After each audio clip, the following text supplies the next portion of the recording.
they should not look towards wine as a taboo. It is a social drink, considered as a holy drink. It is a healthy drink. It has come through the Middle East to India. Oh. Terroir is a region. In that particular region, wine grapes are grown.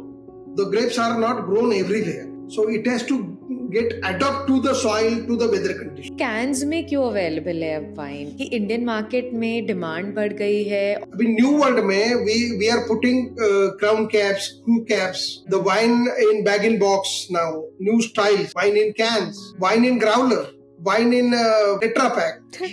ये अभी नए नए size में ला रहा है, नए नए पैकेजिंग स्टाइल में रहा to attract the young consumer.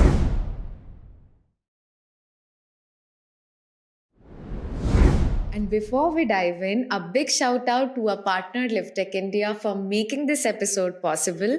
LiveTech एक लग्जरी स्टेशनरी ब्रांड है जो आपके वर्कस्पेस को एक प्रीमियम टच देने के लिए परफेक्ट है. अगर आपको क्वालिटी ऑफिस सप्लाईज की ज़रूरत है तो LiveTech इंडिया को ज़रूर चेक करें. Link is there in the description. Sir, wine की दुनिया में जाने से पहले क्या हम कुछ बेसिक्स कवर कर सकते हैं, जैसे वाइन कौन से ग्रेप्स से बनती है? There are different varieties, especially grown for wine, making wine out. Okay. So these are, and in Europe, most of the varieties it has been grown to make a noble wine, world's classic wine out of it. The grapes are grown for the 5 different purposes. One is for the eating purposes that we are growing. That is called table grapes. Yeah. The another grapes grown that is for wine. So across the world, more than 90% of the grapes there, it has been crushed to make wine. Okay. Rest 10%, we can make a table grapes. We can produce a table grapes.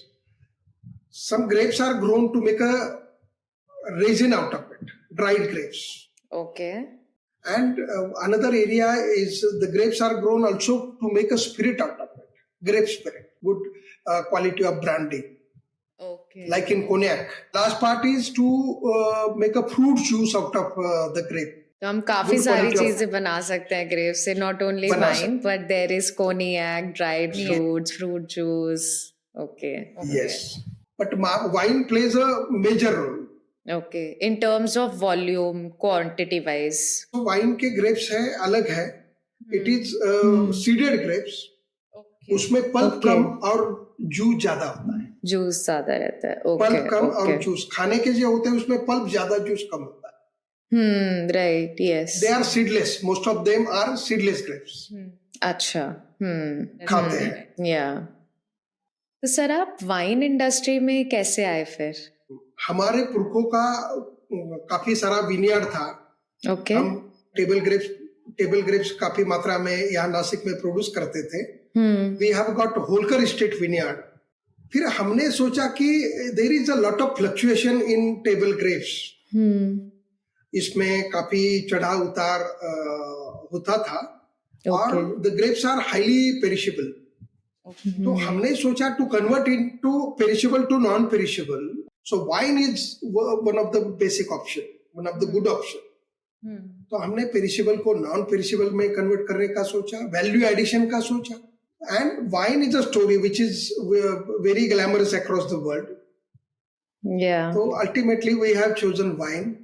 We were into advance agriculture as a new generation. Okay. And that's how we become the first generation entrepreneur. We have developed farmer to producer. Understood. So that's how you've started, you got into the wine industry and that's how you expanded the family business. Yes. तो sir, अगर हम wine business के बारे में और अच्छे से समझना चाहें तो जैसे इसके 4 पिलर्स होते हैं, starting from viticulture, then vinification, marketing, wine tourism. तो क्या आप हमें ये 4 वर्टिकल्स के बारे में सिंपल वे में बता सकते हैं, इन सबके प्रोसेसेस के बारे में, कि कैसे वाइन यार्ड से हम वाइन कंज्यूमर के ग्लास तक पहुंचाते हैं? So wine, what is wine? Wine is not a simply product. Wine, it comes from soil. अभी वाइन को देखा जाए, इस बिजनेस के 4 बेसिक पिलर्स है. One is viticultural part of it, Second, another one is vinification. You can Okay. call analogical part, wine making, wine manufacturing. तीसरा जो है marketing, Yeah. and last one is tourism, wine tourism. तो इसके 4 basic pillars है, 4 verticals है. तो पहला जो है विटिकल्चरल पार्ट, उसमें हमको we have to see what is the soil type. इसमें grape, weather we can grow the grapes in that soil, in that particular weather condition, weather the grape will get adopt to that atmosphere. We have identified the certain pockets, certain areas, certain region where the grapes can grow in an ideal condition. So that is, we can call it terroir. Sir, what is terroir? So terroir is a region. In that particular region, the wine grapes are grown. So that is called terroir. The grapes are not grown everywhere. It has to get adapt to the soil, to the weather condition. So microclimatic condition has to be suited to grow the grapes for the quality purpose and economical purpose also. It has to give us a economical viability as well. Yeah. Concerning yield, quality and all those things. तो sir India में wine के लिए fertile soil सबसे ज्यादा कहाँ पाई जाती है?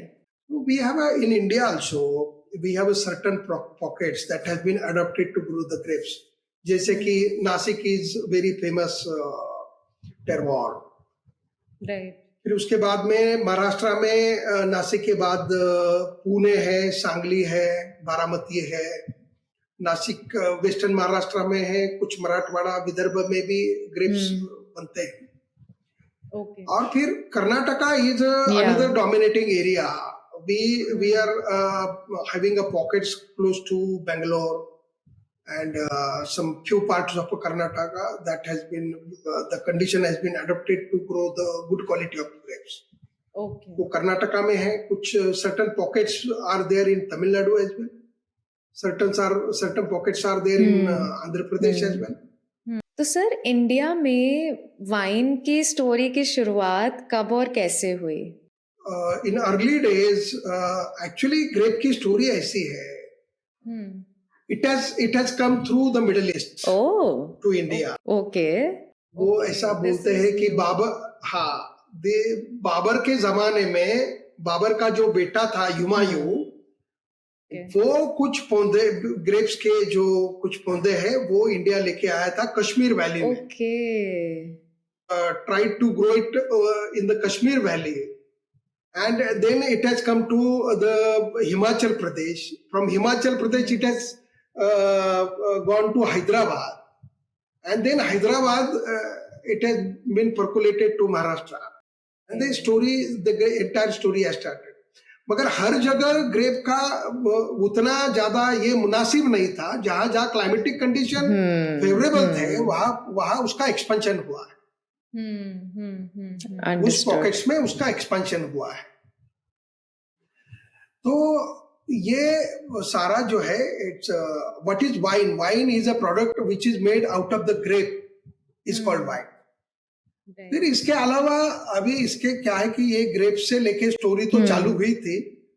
फिर वाइन को लेके फिर fruit wine are there. Especially in North India, I've seen, yeah. Wine is out, it has to be by default it has to be out of the grapes. Fruit wine अगर समझो आपने अनार का बना दिया तो it is called as a pomegranate wine. We have strawberry wine, we have a jamun wine, we have a chiku wine, we have the wine out of kiwis, wine out of rice, wine out of citrus fruits. So there are so many fruits wines are there. Wine out of apple is called apple cider. That is a part of wine. Yes. So wine out of pear is called perry. Wine out of tea leaves is called kombucha. So there Kombucha, yeah. Yes, several names are there that has got involved.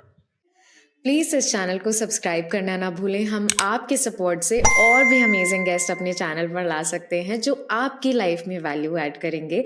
और अगर इस video का आप audio version सुनना चाहते हैं तो please हमें स्पॉटिफाई पर फॉलो करें। Enjoy this episode. तो सर, अगर हम इतने सारे फ्रूट से वाइन बना रहे हैं जैसे peach, strawberry, tea leaves and all of that, तो हमारा फोकस सबसे ज्यादा ग्रेप्स पर ही क्यों है वाइन बनाने के लिए? क्योंकि क्या है कि ग्रेप्स में जो बैलेंस होता है एसिडिटी का, फ्लेवर का, उसका पीएच लेवल, ये उसका जो एस्ट्रिजेंसी, सॉरनेस, बिटरनेस, ये जो इसका जो बैलेंस है वो ग्रेप्स में पाया जाता है। ओके। तो grape is consider as a heavenly fruit. तो इसलिए वो, and grapes is only the fruit which can release the unending flavours. Okay. तो ग्रेप से जो वाइन जो बनता है, वही वाइन कभी कभी बनाना फ्लेवर देता है, कभी स्ट्रॉबेरी फ्लेवर देता है, कभी कॉफी फ्लेवर देता है, ओके। अलग अलग अर्दी फ्लेवर देता है। तो वो जो फ्रेग्रेंस है, एसेंस है, वो बनता ग्रेप से है, मगर वो लीची का कभी कभी स्वाद हमको मिलता है। तो दुनिया में जितने भी फ्रूट्स है, कहीं ना कहीं उसका, तो that is called, sometime we can call it bouquet, bouquet of fragrance. Interesting. वो खूबी वाइन में है, that's why people love wine. वही वाइन की खासियत है कि भाई वाइन, और जो वाइन अलग अलग एरिया से, अलग अलग रीजन से आती है, चाहे वो एक ही वैरायटी की क्यों ना हो, वो अलग अलग टेस्ट देती है। अच्छा। वो अलग अलग, मैंने जो कहा कि it comes from soil ultimately. हाँ। और सॉइल में जो मिनरल्स, अलग अलग मिनरल्स होते हैं, जो सॉइल में अलग अलग कंटेंट होते हैं, that percolates in that berry of the grapes, and ultimately it comes to the wine. तो सर, अगर हम इंडिया के अलावा और रीजन्स की बात करें, for example Europe, where you get the best of wines. Yes, of course. The European continent, European Union, the most of the European countries, they are highly dominated as far as grape production is, wine production is concerned, and wine consumption is concerned. European all countries, they are, we call them as a old world wine. They are old world. Old world wine. And Australia, US, Argentina, Brazil, India, China, these we are the country falls in new world wine. और हम India को हम तो अपने आप को अलग identity create करने के लिए हम अपने आप को प्रोजेक्ट कर रहे हैं। We are neither part of old world nor we want to be a part of new world. We want to project ourselves as a tropical world. Got it. So, sir, going back to our initial question, जो हमने wine business के pillars से related बात शुरू करी थी, तो अभी तक हमने जैसे 2 पिलर्स के बारे में बात करी। फर्स्ट इज विटिकल्चर, जिसमें हमने सीखा कि ग्रेप्स की हार्वेस्टिंग किस तरीके से होती है, soil, temperature, weather condition, location, ये कितने इम्पॉर्टेंट रोल्स प्ले करते हैं। सेकंड इज विनिफिकेशन, जिसमें हमने समझा कि हार्वेस्टेड ग्रेप्स को वाइन बनाने के लिए प्रोसेसेस क्या रहता है। तो now can we cover the third one which is marketing, क्योंकि अगर कोई न्यू कमर वाइन बिजनेस में जुड़ना चाहता है तो इस पर्टिकुलर वर्टिकल के क्या मेन एस्पेक्ट्स हैं जो उनको ध्यान में रखने चाहिए। Marketing side, see, wine is considered as a business of generation. It takes gestation period of the wine business is very high. That's how it is called as a business of generation. Wine का business ऐसा नहीं है कि तुरंत इसमें पैसा डाले, तुरंत इसको ये करे और तुरंत इसका रिजल्ट, नतीजा आ जाए, ROI आ जाएगा। Wine takes time to get mature. Right. जैसे the entire story goes as per the nature of the product. जैसा प्रोडक्ट का नेचर है, क्योंकि वाइन एक दिन में नहीं बनती है। ग्रेप्स बनने में पूरा साल जाता है। True. फिर वही ब्रंच क्रश करके हम अगर उसको वाइन बनाते हैं, it take another 1 year Right. to get it into a bottle. Yeah. Fermentation, stabilisation, filtration, तो उसमें काफी सारी स्टेबिलिटी का सारा प्रोसेस होता है। वो करते करते 6 महीने से लेके 1 साल जाता है। तो 1 year in the field, in the farm, another year required to get it mature, to get complete wine.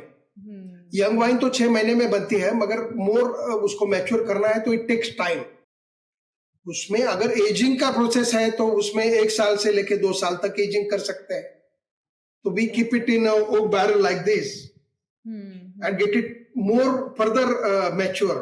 So we keep it in oak barrels, wine barrels. तो उसमें क्या होता है कि जो ओक का जो फ्लेवर है वो उसमें वाइन में, जैसे कि टैनिन्स होते हैं इसमें, वो इसमें ये डिसॉल्व हो जाते हैं and started getting more mature. ये जो ओक या कोई भी वुड होता है, it has got a porous property, so it breathe. Wine is actually a live thing, it's not a chemical, it's a biochemical. तो उसमें काफी माइक्रो ऑर्गेनिजम्स होते हैं। तो उसके बाद ये सारा प्रोसेस होने के 1, 2, 3 साल बाद फिर ये जो वाइन है, it goes to the market. Wine फिर मार्केट में बोतल जाने के बाद भी जो पैशनेट वाइन लवर्स हैं, वो कभी कभी वो अपने यूरोप में अपने सेलर में डाल देते हैं। जो अपने ग्रैंडफादर ने किसी के सेलर में बोतल डाल दी, 70 years 80 years ओल्ड वाइन, तो वो उसको निकालते हैं, फिर it add value to the product. Yes, absolutely. तो वो उसकी वैल्यू फिर मार्केट में जाओ, इसकी वैल्यू, उसका तो ऑप्शन होता है। अच्छा। कभी कभी 1 million, 2 million, 3 million, 5 million rupees में एक सिंगल बोतल ऑक्शन में बेची जाती है, and 2 friends they finish that particular bottle across the table. So, is this a thing in Europe? Yes, thing in Europe and काफी इंडिया में भी अभी ये स्टोरी चालू हुई है, but mostly we are selling young wine. Indian people, it will take time to get understand the whole story of wine, how it could get adopt. It will take time. Wine is something like a painting. I don't know what Leonardo Vinci has painted. Mona Lisa. मैंने लूर museum में Paris में जाके Mona Lisa देखा। I was not surprised by that Mona Lisa picture. मुझको कुछ मालूम ही नहीं है। मगर जो रियल ये है कि जिसको पेंटिंग समझता है, वो बोलता है मोनालिसा जैसा पेंटिंग 200-400 साल में आज तक नहीं बना है। We laymen couldn't understand that. तो वैसा ही वाइन का है। Similarly with wine, there are wine lovers, there are wine testers, they know the value of it. Wine sommeliers, yeah. So wine अपने आप में, wine is an art, like a painting. It's not just a product. So anything wine is an art. तो wine state of art winery होती है, उसको भी सजाया जाता है। स्टेट ऑफ आर्ट विनयार्ड्स होते हैं, looking to the tourism aspect of it. Tourist को अट्रैक्ट करने के लिए ये जो सारा यूरोप में है, नापा वैली में है यूएस में, मार्गरेट रिवर में है जैसे कि ऑस्ट्रेलिया में, और जो वर्ल्ड दुनिया के जो जाने माने हाईली डोमिनेटेड वाइन रीजन्स है, जैसे कि बोर्दो है, बर्गंडी है, इटली में वेनेटो है, टस्कनी है, सिसिली है, लोम्बार्दी है, इमिलिया रोमानिया है। ये जो हाईली डोमिनेटेड, जैसे कि फ्रांस में शैंपेन है। अभी शैंपेन आप बोलोगे तो आपको क्या ये होगा, champagne is just a region. मगर लोगों को लगता है शैंपेन एक बोतल का नाम है जिसमें स्पार्कलिंग वाइन बनती है। शैंपेन इज अ रीजन, और वो रीजन से जो वाइन आती है, जो वो रीजन से जो वाइन आती है, that has got very popular across the world. Even I didn't know और this. वो sparkling wine, Okay. It's going to be new for a lot of viewers. Champagne is a sparkling wine. Wine की जो category है, one of the wine category is sparkling wine. Okay, so every champagne is a sparkling wine, but every sparkling wine is not a champagne. Yeah. How come? भाई, हमारे यहाँ जब mineral water का पहले फंडा चालू हो गया, तो पहले बिस्लरी आया. हाँ. फिर लोग हर एक मिनरल बोतल को बिस्लरी बोलने लगे. हर एक मिनरल बोतल बिस्लरी कैसे होगी? ओके, बिस्लरी तो कंपनी है. Got it. जैसे कि जेरोक्स की स्टोरी है. जेरोक्स इज अ मशीन, वो फोटोकॉपी के लिए है, मगर अभी कितनी भी सारी कंपनीज उसमें आई है, हम उसको जेरोक्स ही बोल रहे हैं. It's a photocopy actually. Understood. Europe में क्या हुआ था कि very smartly they have tried to establish their GI tag, geographical indication. पहले तो आइडेंटिफिकेशन, बाद में इंडिकेशन. ज्योग्राफिकली इंडिकेशन को उन्होंने रजिस्टर करवाया. Okay. Particular area GI, under GI. हाँ. ओके. फिर that GI remains a umbrella brand for them, and they have established the umbrella brand. Bordeaux wines, Tuscany wines, Sicily wines, champagne, these are the GI actually, and it has converted into umbrella branding. फिर इसके बाद में जब wine बनता है तो बोतल का शेप कैसा होना चाहिए, लेबल कैसा होना चाहिए.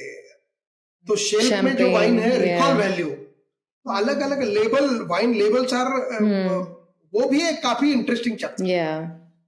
दुनिया के जो वाइन लेबल्स है, सो अलग अलग वाइन लेबल्स है. It should not, wine labels are very, अभी तो थोड़ा सा फैंसी और ये हुआ है, मगर ट्रेडिशनली आप जाओगे तो वाइन बोतल, सो वाइन बोतल इज बोर्डो शेप बोतल, बर्गंडी शेप बोतल, हॉक बोतल, शैंपेन बोतल, दे आर समथिंग डिफरेंट.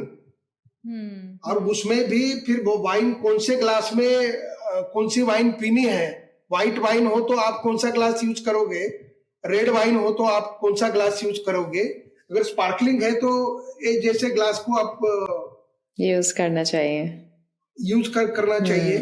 तो इसकी एक अलग अलग, ताकि उसका मजा आप ले सकोगे. And wine has to consume at a right temperature, it has to serve at a right temperature. जो व्हाइट वाइन क्या टेम्परेचर को सर्व करनी चाहिए, पीनी चाहिए, कंज्यूम करनी चाहिए, रेड वाइन क्या टेम्परेचर को पीनी चाहिए, क्या उसको जो प्रोटोकॉल है, उसका जो स्टैंडर्ड है, उसका वो कभी ऊपर नीचे भी हो गया तो उसके फ्लेवर्स पे या उसके इस पे असर पड़ता है. उसका अगर मजा लेना है तो you should have to adopt all this thing. तो सर, जैसे हम वाइन बॉटल्स की शेप, ग्लासेस की शेप, इनके बारे में बात करें तो मेरे दिमाग में जस्ट एक बात स्ट्राइक हुई कि जो वाइन है अभी कैन्स में भी अवेलेबल है, लाइक सॉफ्ट ड्रिंक्स और बियर. तो जब इतने सारे टर्म्स एंड कंडीशंस हैं, इतने सारे एस्पेक्ट्स है कि आपको वाइट वाइन पीनी है तो इस पर्टिकुलर ग्लास में पीनी है, रेड वाइन पीनी है, और champagne has to be taken in particular shape of the glass. तो मेरा ये सवाल है कि ये कैन्स में क्यों अवेलेबल है अब वाइन? इज इट बिकॉज कि इंडियन मार्केट में डिमांड बढ़ गई है और making it a convenience for the youth, or it's just a marketing strategy for those particular brands? Old world में they make very traditional style wines. वो उसको Corky, natural Corky वो लगाते हैं. France, any French wine, when you buy it, it will be in the that particular style. वो उसको cork होगा. अभी न्यू वर्ल्ड में we are putting crown caps, screw caps. The wine in bag in box now. New styles has been introduced. Wine in cans. Wine in growler. Wine in Tetra Pak, Tetra Pak. ये अभी new trend के साथ में we are trying to explore how it can work. Yeah. तो ये सारा अभी commercial stories जो वाइन की है वो it has started. So this is because of the demand in the Indian market or just a marketing strategy of that brand? अभी क्या है कि see the port, if you look towards the portfolio of the entire wine, तो wine पहले क्या है कि steel wine जिसे हम कहते थे, that comes in white wine, rose and red wine. उसके बाद में फिर sparkling wine that has been introduced. अभी इंडिया में हमारे यहाँ भी ये तो सारा जब हमने शुरू की थी यही पोर्टफोलियो से वाइन की हमने शुरुआत की थी more than two and half decade ago. फिर इसके बाद में ये जो वाइन का पोर्टफोलियो है वो बढ़ता चला जा रहा है. Now we have started making wine out of Indian tropical fruits. It was there, we have a traditional practice to make wine out of the Indian tropical fruits, but it has not yet turn into a commercial production. अभी चालू हुआ है. तो हमने ये नए तरीके अपनाना चालू कर दिया है. बबली वाइन या फिर फिजी वाइन, कार्बोनेटेड ड्रिंक, ये वाइन में अभी काफी पॉपुलर हुआ है. वाइन बेस्ड अल्कोहलिक बेवरेजेस, ये अलग एक चैप्टर है, वाइन बेस्ड अल्कोहलिक बेवरेजेस. तो इसमें ये अल्कोहलिक बेवरेजेस चैप्टर में ये अलग अलग प्रोडक्ट, कोई इसमें फिर हर्ब्स ऐड कर रहा है, कोई इसमें अलग अलग फ्लेवर ऐड कर रहा है, कोई अलग अलग कलर ऐड कर रहा है. तो it comes under the wine based alcoholic beverages. और नए साइज में ला रहा है, नए पैकेजिंग स्टाइल में ला रहा है to attract the young consumers. So and the young consumer, they get attract towards this kind of new products. Yeah, absolutely. Like anything nowadays. And the market is growing like anything at the pace of more than 20%. Okay. तो sir अगर wine tourism की बात करें तो how are we attracting tourist in India? Nashik, particularly Nashik is a wine dominating destination nowadays. It is considered as a wine capital of India. Yeah. वो नासिक में जैसे कि सूला वाइन्स है, which is very famous. तो सूला wines में जो सूला fest होते थे, तो it has got very popular. और फिर एसोसिएशन का भी जो एक फेस्टिवल था, India grape harvest, that has also got very popular. So lot of tourist footfall is there towards Nashik, क्योंकि नासिक में there are more than 40 wineries in Nashik. Okay. और फिर इसका more than 15-20 wineries they are in the tourist circuit. Okay. हाँ, तो जैसे कि नासिक में सूला है, जैसे कि नासिक में ग्रोवर है, नासिक में वेल्लोन है, फिर रिवेरा है, फिर नासिक में विंचूर वाइन पार्क है, फिर there is one multinational company called Chandon. Chandon is वो जो शैंपेन का जो शांदोन मोए शांदोन ब्रांड है, जो शैंपेन की जो हाई वैल्यू वाइन है, डॉम पेरिग्नॉन, वो उसी they are basically from the Louis Vuitton. Louis Vuitton is a lifestyle product. या सेम अम्ब्रेला. या हाँ, तो वो जो कंपनी है LVMH ग्रुप, लुई विटॉन मोए हेनेजी. तो हेनेजी इज आल्सो कोन्याक. जो cognac is one region in France. They make ultimate brandy out of the grape spirit, and that has got popular in the name of cognac, like champagne. Okay. So that is cognac is basically a region in France. वो reason इसलिए famous है कि वहाँ की जो अभी जिसको मालूम नहीं है वो कोन्याक बोलेंगे तो वो बोलेगा अरे कोन्याक इज अ ब्रांडी. अरे बिल्कुल बराबर है भाई. Konyak is something like Nashik, something like Bangalore, something like जो कोई भी डिस्ट्रिक्ट है. इंटरेस्टिंग. वहां का प्रोडक्ट ने उसको अलग आइडेंटिटी दे दी। वो रीजन उस प्रोडक्ट के वजह से इंट्रोड्यूस हुआ, पहचान में आने लगा, फेमस हुआ है। उल्टा स्टोरी हुआ है। टूरिज्म में अभी काफी पोटेंशियल है। Actually wine is a tourism business. मैं आपको समझाऊं but exactly the wine story this is very interesting. More than 80-90% of the wine business, how it works. France is a country which is 60 million people are there. Okay, it is half of Maharashtra. Area wise also, population wise also. So India में अभी we are not more than 120 wineries across the country, right? छोटे से लेके बड़े तक. The story has just begun 2.5 decades ago. Okay. They are since ancient time. France alone is having more than 27,000 wineries. Wow. But the important part is every farmer has its own winery. The family who holds 10 to 15 hectares of their vineyard, they are having their own boutique winery, boutique wine setup, wine manufacturing setup. हाँ, तो जिसका विनियार्ड है वो family का विनियार्ड के बाजू में country side में एक छोटा सा अपना मेंशन या विला क्या जो भी बोलोगे घर होता है या घर होता है, उसके बाजू में उसके बगल में एक छोटी सी बुटीक वाइनरी होती है। वाइनरी के बाजू वेयर दे प्रोड्यूस वाइन, उसके बाजू में एक छोटा सा रेस्टोरेंट होता है, उसके बाजू में एक 3-4 फैमिली को एंटरटेन करने के लिए छोटा सा कॉटेजेस होते हैं। whether the small family 4-5 families can stay overnight and they can enjoy the whole story of wine. So it's like you go there and experience everything. फिर वो जो है the tourists they go and stay there, they enjoy, they went through the vineyard, how soil is, how the grapes are grown, उसका जो process है, फिर they get involved in it, go through the wine manufacturing process, they go to the cellar, wine cellars, and then there is a wine shop, there is a souvenir shop where you can get the local stories.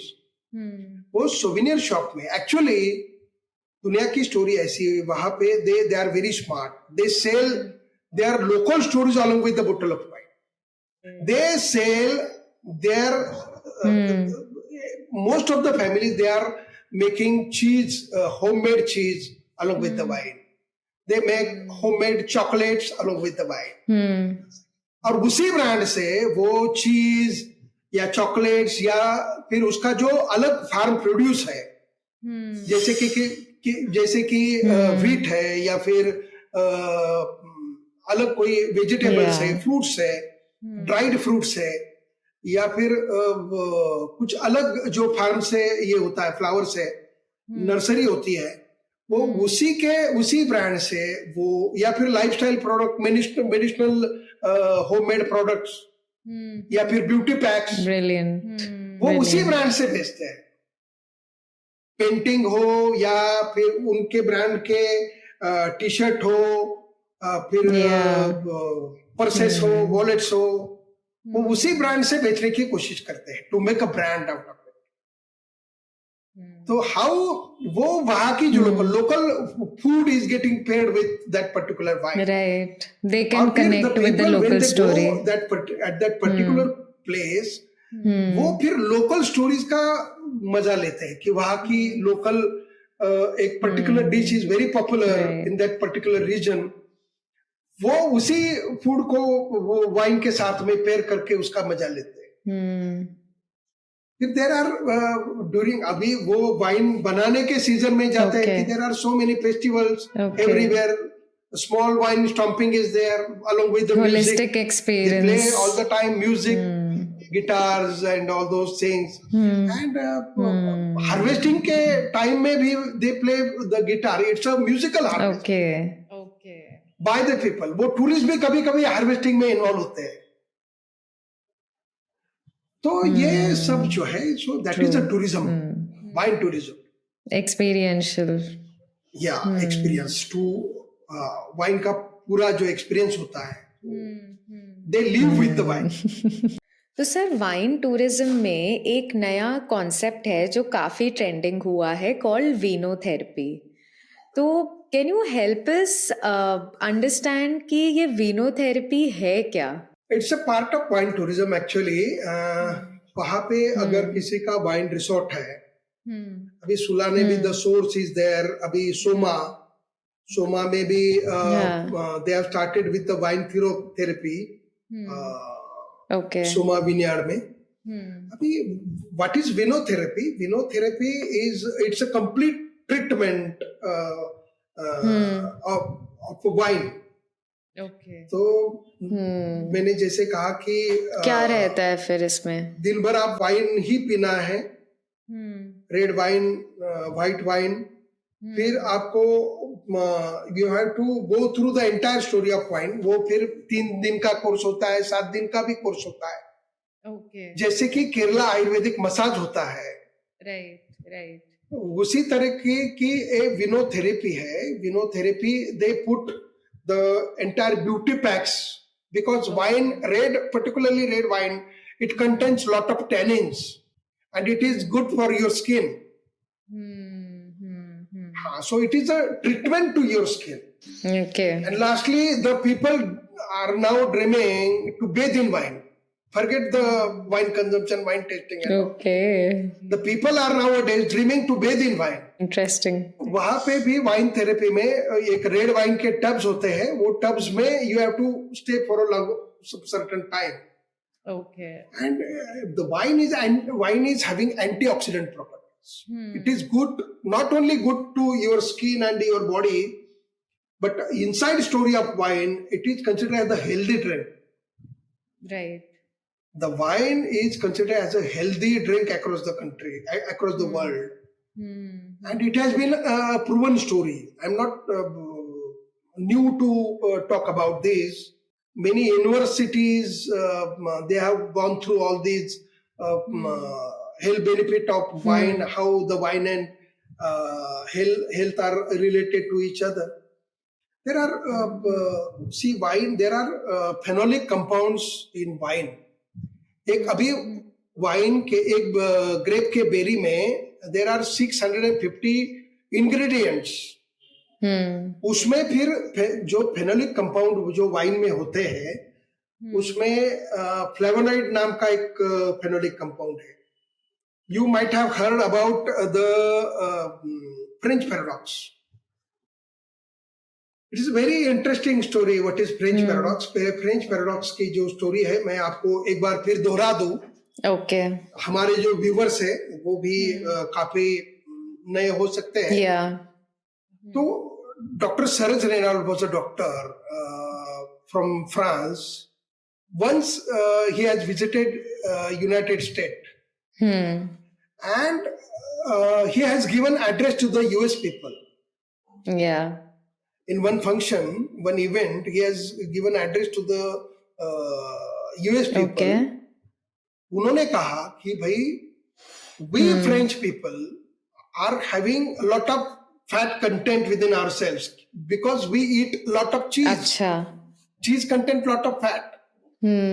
फिर we French people eat a lot of heavy food like beef, like a seafood, like meat. वो सारा हम बहुत ज्यादा red meat and all those we consume a lot. And even though we have 70% less chances of a heart disease than the US people, why it is so? फिर उन्होंने बोला, because we are a connoisseur of wine. We are not tester, we don't consume, we are a connoisseur of wine. The connoisseur, उन्होंने जो word use किया है, connoisseur of wine. So connoisseur is वो time से connoisseur या French paradox famous हुआ, और वहां से लेके उस फ्रेंच पैराडॉक्स, वो सरज रेनॉल्ड का जो एड्रेस है, वो फ्रेंच पैराडॉक्स के नाम से फेमस हुआ दुनिया में. वहां से अमेरिकन कंजम्पशन जंप हुआ है. लाइक एनीथिंग उन्होंने उसका जो बिकॉज इट हेल्प्स आपका जो कोरोनरी आर्टरीज है उसको साफ करने में रेड वाइन काफी हेल्पफुल है, क्योंकि उसमें फ्लेवोनाइड नाम का जो फेनोलिक कंपाउंड है it helps to it act as a blood thinner. Okay. फिर इसमें इकोस्प्रिन या किसी की जरूरत नहीं है। या it doesn't act as a cure but it act as a वो एज अ प्रिवेंशन, वो प्रिवेंटिव मेजर्स। इसमें आप रेड वाइन अगर लेते हो तो आपको चांसेस काफी कम होंगे हार्ट डिसीज होने के। हार्ट डिसीज हार्ट अटैक आने के बाद में आप रेड वाइन चालू करिए, इट वोंट हेल्प। वो it is a food. The European people looks towards wine as a part of their daily diet. It's a part of food and it helps. वो आपकी मिनरल डिफिशियंसी को clear करता है कि इसमें जो हमारी बॉडीज को चाहिए, जिंक होता है, मैग्नीशियम होता है, आयरन होता है, जो भी सॉल्ट्स होते हैं, जो भी न्यूट्रिशन होते हैं, वो थ्रू वाइन के आपकी मिनरल डिफिशियंसी को फुलफिल किया जाता है। So that way also. And wine वो एंटीऑक्सीडेंट प्रॉपर्टीज है इसमें, वाइन में विटामिन सी है, अलग अलग इसमें काफी सारा इसमें ये हुआ है। One of the phenolic compound it has got found in wine, that is resveratrol. It helps to prevent the cells from turning cancer. Okay. जो रेड वाइन पीते हैं उनको कैंसर होने की मात्रा बिल्कुल कम है। Okay. ये मैं नहीं कह रहा, ये मैं नहीं कह रहा हूं, it's a whole health and wine and health chapter. UC Davis university US में या फिर अलग अलग इमलिया रोमानिया बोलोनिया यूनिवर्सिटी ने इस पे काफी रिसर्च किया हुआ है। ओके। और ऐसा नहीं है कि आज के जमाने में है। मेघा जी, हमारे इसमें भी इंडियन आयुर्वेदा जो है शुरू से हमारा चलता आ रहा है। हमारे यहाँ भी वाइन का जो महत्व है वो वाइन क्या है? इट्स अ द्राक्षा साव, इट्स अ द्राक्षारिष्ट। हमारे जो मुनियों ने, संतों ने, ऋषियों ने, they were like a doctor's at that ancient time. उन्होंने अगर कोई बीमार पड़ता था तो उसको जड़ी बूटी देते थे उसको ठीक ठाक करने के लिए।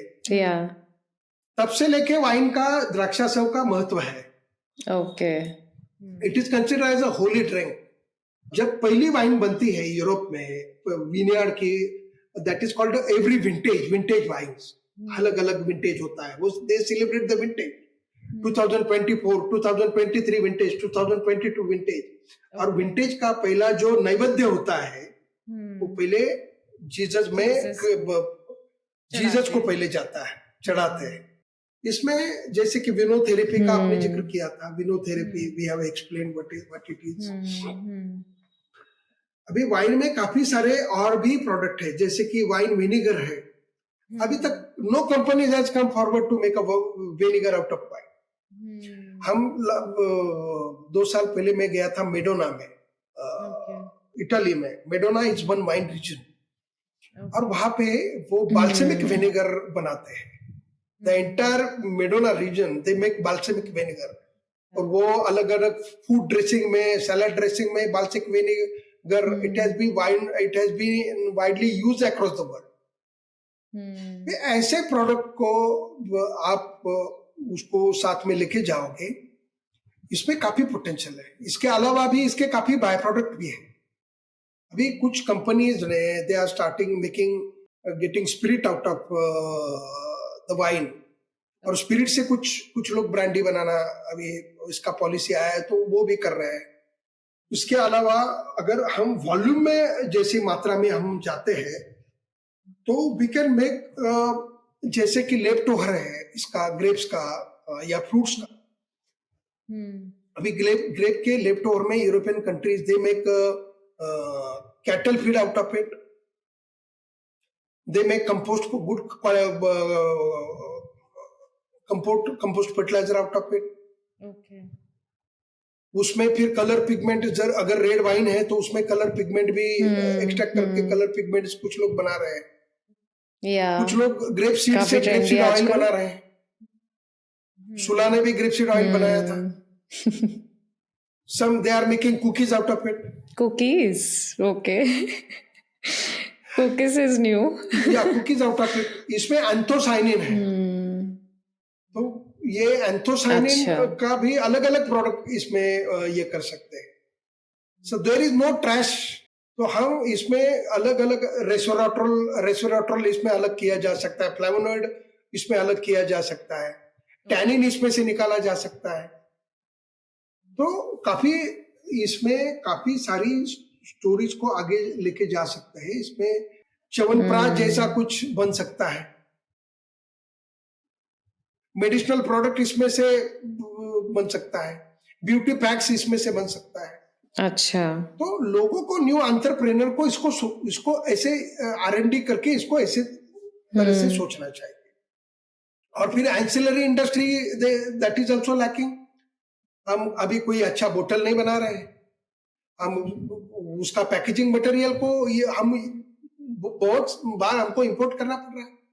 वाइन मैन्युफैक्चरिंग जो इक्विपमेंट है वो हम इंपोर्ट कर रहे हैं, वो बैरल हम इंपोर्ट कर रहे हैं। तो ये स्टोरेज को भाई, ये इंडस्ट्री को सपोर्ट करने के लिए एंसिलरी सपोर्ट जो है उसके बारे में भी सोचा जा सकता है। So the entire value chain of the wine business, of the wine sector has to get revived, and we have to bring the strength in particular each and every area. हम क्यों ईस्ट इंपोर्ट कर रहे हैं, chemicals import कर रहे हैं? हम भी बना सकते हैं, क्यों नहीं बना सकते? उसका भी सोचना चाहिए। Why the our money is going outside. अभी जैसे वॉल्यूम बढ़ेगा तो हमको ये न्यू एंटरप्रेन्योर को इसका सोचना चाहिए। We can give this industry a good yeast which can work and which can help to make a good wine. Enzymes, chemicals. तो काफी सारा इसमें पोटेंशियल है, तो काफी ये इंडस्ट्री को ग्रो किया जा सकता है। सो अगर हम इंडियन फूड पेयरिंग की बात करें, इंडियन फूड पैलेट काफी डाइवर्स है, सो कौन सी बेस्ट डिशेस हैं जो वाइन के साथ बेस्ट जाती हैं? We have to design a wine looking towards the palate of the people and looking towards the food pattern of it. Right. Yes. अभी इंडियन पैलेट के लिए अगर हमको वाइन बनाना है तो wine has to be little simple, refreshing. It should have to gives you a hint of sweetness. Hint of sweetness, yeah. क्योंकि dry wine, semi dry, dessert, वो अलग अलग वाइन के टाइप्स होते हैं. मैं नहीं कहूंगा कंप्लीट स्वीट वाइन, मगर द वाइन को हमको ऐसे डिजाइन करके इंडियन पैलेट को इंडियन मार्केट में ये होना चाहिए वो, ताकि हमारे पैलेट को थोड़ा सा फैमिलियर लगे. And it should have to work with the Indian food pattern. क्योंकि यूरोप में for example potato, simple example, if you are having a potato, if you are having a dish of potato, it means you are having a taste of potato. उसमें अलग अलग कुछ नहीं होता है. अगर सैल्मन फिश अगर आप टेस्ट कर रहे हो, so it has taste, real taste of salmon. Of salmon, yeah. India में हम अगर पॉम्फ्रेट या फिर कोई मैक्रेल या कोई कुछ भी हम खा रहे हैं या फिर पोटैटो खा रहे हैं, we are not eating simple potato. Lot of spices are there. करी में इसमें पोटैटो ढूंढना पड़ता है किधर है. When we are having a potato, we don't have a real taste of potato. We don't have a real taste of salmon or chicken. Yeah. Anything. It covers a lot of complex. So we are having a very complex food pattern. Where European, they are having a flat food pattern. So their complex wine works with their flat food, simple food, and our simple wine can work with the complex food. That is what I want to suggest. Sometimes complex wine, European wine doesn't work, may not work along with the very complex kind of thing. Interesting. तो अभी तो ऐसा है कि white is consume before रोजे, रोजे is consume before red. अच्छा. अभी पहले तो सेलिब्रेशन ड्रिंक आप स्टार्ट करो स्पार्कलिंग वाइन से, then you can taste white wine, then little later along with the starter you can have a white wine. थोड़ा सा मिड में आप buy it attracts you by the colour. Rose is there, काफी interesting. Rose में थोड़ा sweetness भी होता है. And ultimately along with the main course आप रेड वाइन के साथ में कर सकते हो. सिंपल ऐसा भी है, ऐसा भी एक ट्रेंड है कि white goes with the white food and red goes with the red. Looking towards the pH, acidity of the food content, उसमें पेयरिंग जो होता है one better sommelier can tell you. अभी उसका कोई थंब रूल नहीं है कि ये वाइन पर्टिकुलर इसके साथ ये फूड के साथ में जा. One sommelier has to recommend कि इसके साथ में ये अच्छा, ये कंपनी का ये जो 2023 का वाइन जो बना है व्हाइट वाइन, जैसे कि शेनिन ब्लॉ इज वन वैराइटल. रेड वाइन जैसे कि शिराज या कैबरनेट सोविनो, अच्छा, या फिर कैप शिराज जो भी है, अच्छा, it goes with that particular food well. If it is unable to select the right wine along with the right food, it deteriorates the taste. अभी ऐसा है कि वाइन अपने आप में इंडिपेंडेंट, आप वाइन का टेस्टिंग करोगे, वाइन आपको अच्छा लग रहा है और या फिर इंडिपेंडेंट फूड आपको अच्छा लग रहा है, तो हो सकता है आप वही अच्छे फूड के साथ में अगर वाइन प्रॉपर पेयर नहीं कर रहा है उसको टेस्ट करें तो वो भी फूड की क्वालिटी डिटोरेट हो. तो परफेक्ट पेयरिंग इसको कहते हैं. It has to complementary to each other to enhance the taste. Overall yes. Food की वजह से वाइन का टेस्ट एनहांस हो रहा है और वाइन की वजह से फूड का टेस्ट एनहांस हो रहा है. फूड का That is taste called a enhance हो perfect रहा है. Sir, I had this question in mind. अगर हम स्टॉक मार्केट की बात करें तो सूला जैसी वाइन कंपनीज पब्लिक हो गई हैं. Fratelli is there. या फ्रेटेली भी है. तो डू यू सी कि फ्यूचर में और वाइन कंपनीज पब्लिक हो सकती हैं, और did you ever anticipate that wine companies would reach the point of going public? It's a totally a different business model what Sula has played and what now recently Fratelli has entered into the public limited company entered into the going through the IPOs and all those. So it's a totally a brand building and they are having good distribution network across the country and they are expanding their business. So ultimately, when one has to grow like anything, and there is a huge potential in within this country to grow, definitely the big companies can grow. They have looking towards the wine market.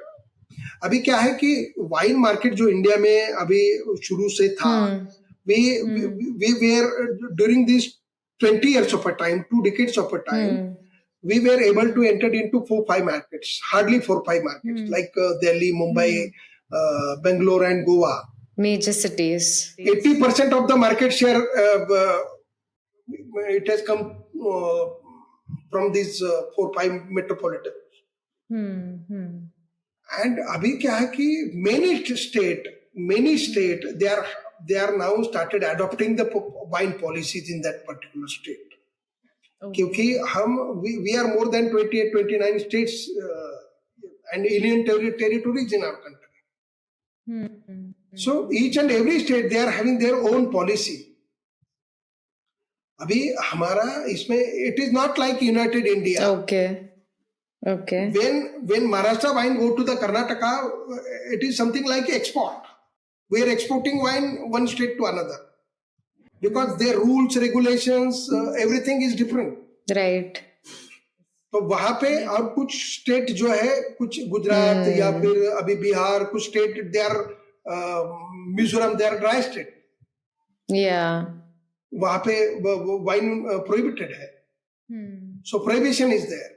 हर एक state ने कि जहां अंगूर बनता है तो वो state wine की पॉलिसी को अडॉप्ट कर रहे हैं, जहां अंगूर नहीं बनता है वो स्टेट ने भी अभी वाइन पॉलिसी को अडॉप्ट किया है। हमारे all India wine producers association ने काफी इसमें इनिशिएटिव लेके इन्फ्लुएंस करके काफी पॉलिसी को रिफॉर्म करने की कोशिश की है। And more than 10 to 12 state they have adopted the wine policy. हमने उनको जाके कहा है कि आपके स्टेट में काफी सारे फ्रूट्स है, to minimise the wastages of fruit, looking into the backward linkage of it, because the benefit goes to the farmer. हमारे यहाँ क्या है कि हम एग्रीकल्चर में सस्टेन नहीं कर रहे हैं, बिकॉज हमारा एग्रीकल्चर प्रोसेसिंग का परसेंटेज जो है वो काफी कम है। वी आर डेवलपिंग कंट्री, हम 4-5% से आगे नहीं जा पा रहे हैं as far as agro processing is concern. Okay. और फिर डेवलप्ड कंट्रीज की स्टोरी को हम देखेंगे, जैसे कि यूनाइटेड स्टेट या फिर कोई भी डेवलप्ड कंट्री की स्टोरी को देखेंगे कि जो एग्रीकल्चर प्रोड्यूस वो प्रोड्यूस करते हैं तो 70-80% of that total production goes for the processing.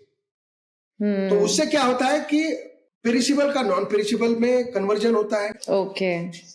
Agriculture produce का वेस्टेजेस कम होता है, वेस्टेज कम है, और उसका वैल्यू एडिशन होता है। तो गवर्नमेंट ने काफी अच्छे नजरिए से देखना चाहिए इसको। They should not look towards wine as a taboo. It is a social drink, it is considered as a holy drink, it is a healthy drink. तो गवर्नमेंट ने सोचने के वक्त उन्होंने, पॉलिटिशियंस ने, ब्यूरोक्रेसी ने, वो जो माइंडसेट है उनका टुवर्ड्स अल्कोहलिक बेवरेजेस, तो wine should not fall into it. Wine को अलग तरीके से देखने की जरूरत है। It is not a liquor, wine is not a liquor, wine is wine. Many other aspects, हाँ, मेनी अदर एस्पेक्ट्स, टूरिज्म को लेके, इसको लेके। अभी हिमाचल या sorry Meghalaya is Mizoram, they are very beautiful state in our north eastern part. I had been there. तो वहां पे भी अभी they are making fruit wines. More than 20 wineries are there in Meghalaya and Mizoram. More than 20 wineries are there in Himachal Pradesh. They are very beautiful destination, state of art, and they are completely isolated. उसको promote करने की जरूरत है कि भाई उनके किसानों की तरफ देखना चाहिए, उनकी फ्रूट वेस्टेजेस को कम करने का सोचना चाहिए। उसमें टूरिज्म को काफी अच्छा पोटेंशियल है वाइन के साथ में। Wine tourism, wine is a part of agro tourism. It falls as a, it is considered as ecotourism with the sustainability factor also there. तो इसको जो है हमारा जो माइंडसेट है टुवर्ड्स वाइन, उसको अलग नजरिए से देखना पड़ेगा। So, sir, my last question would be to understand the future of the Indian wine industry, and where do you see the most potential for growth in the next 5 to 10 years? Association has projected a mission statement of a 5-fold industry within a 5 years of a time. We have reached to a certain level. We are sitting on 1,500 crore industry. Okay. 1,500 crore industry as of now. So our mission is 5,000 crore industry. वो उसको 1,500 करोड़ का industry बनने में हमको 20-25 साल है, मगर अगले 5 साल में हम 5-fold industry. You can imagine the growth. We are thinking to establish one big wine institute. That is our dream. Okay. Cluster से हो या वाइन बोर्ड से हो, गवर्नमेंट की हेल्प से हम ये करने जा रहे हैं। So everything will come under the single umbrella. All the very best, sir, for this, and thank you so much for speaking with us and sharing all this knowledge and so many interesting facts. I am sure not many people would know about the facts that you've shared for the podcast. And thank you for your time. Super grateful. I hope ये episode देखने में आपको मज़ा आया, काफ़ी कुछ आपने wine के बारे में समझा, सीखा। इसी तरीके से हम आने वाले एपिसोड्स में बहुत कुछ इन्फॉर्मेशनल, बहुत कुछ इंस्पायरिंग लेकर आते रहेंगे। And also thanks to our partner Livtech India for making this episode possible. Thank you so much. Thank you. And we'll see you next time. Until then, goodbye.